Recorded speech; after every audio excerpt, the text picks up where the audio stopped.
રાખીશું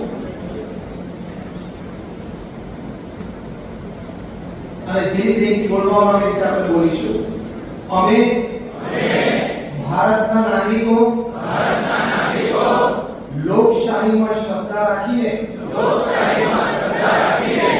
આખી પ્રતિજ્ઞા લઈએ છીએ કે અમે અમારા દેશની લોકતાંત્રિક પરંપરાઓની